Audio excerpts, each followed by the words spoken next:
پڑھنے سمجھنے سے کیا ہوتا ہے؟ ایک ایسا نور ملتا ہے بندے کو، ازاں نور قرآن سحر کردم 80 سالہ شبرا۔ ہاں جب مجھے قرآن سے نور ملا تو میں نے 130 سالہ رات کو صبح میں بدل دیا۔ عموماً 8-10 گھنٹے کی ہوتی ہے نا رات، 130 سال لمبی رات تھی۔ 80 سالہ شب رات، 130 سالہ رات کو صبح میں بدلا ہے۔ کس چیز سے؟ ازاں نور قرآن سے گرفت ہوں، اس نور سے کہ جو قرآن سے ملا ہے۔ قرآن کا نور، قرآن کا پڑھنا، قرآن کا سمجھنا، اس سے نور کا حاصل ہونا، وہ نور آگے کیا کرتا ہے؟ آرزو چراغ، وہ آرزو کا چراغ روشن کر دیتا ہے۔ کس چیز کی آرزو؟ شرار شوق، اللہ کی راہ میں جان دینے کی آرزو، جان دینے کی چنگاری پیدا ہو جاتی ہے۔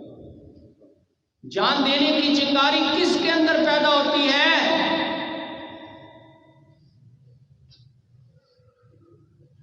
جو قرآن پڑھے، قرآن سے نور حاصل کرے، اس نور سے اپنے اندر ایک آرزو پیدا کرے۔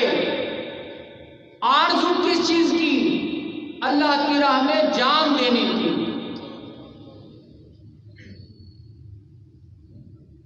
ایسے بندہ مومن کے بارے میں اللہ کہتا ہے ادھر انتظار عادل، ایسے بندے کا مجھے انتظار ہوتا ہے۔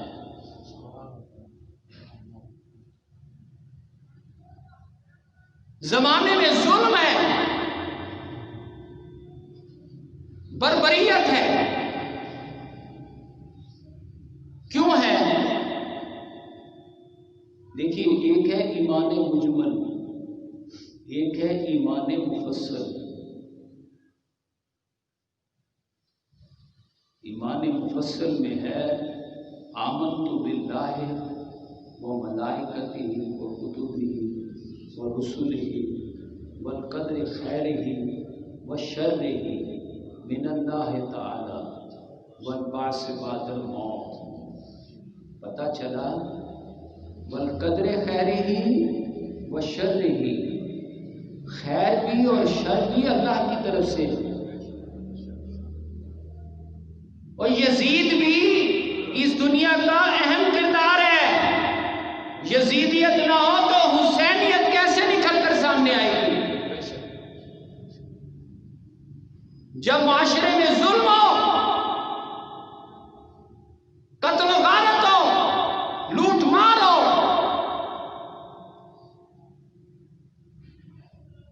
صبح شام مہنگائی کا توڑا برسایا جا رہا ہو، تو اللہ کو ایسے بندے کا انتظار ہوتا ہے، ایسے مرد درویش کا، جو ظلم و ناانصافی کو ختم کر کے عدل و انصاف قائم کر دے۔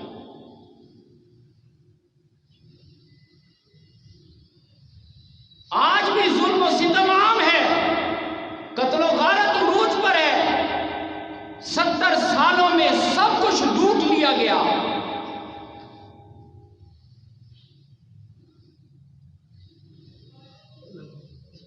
یہ دور اپنے ابراہیم کی تلاش میں ہے۔ صنم کدا ہے جہاں لا الہ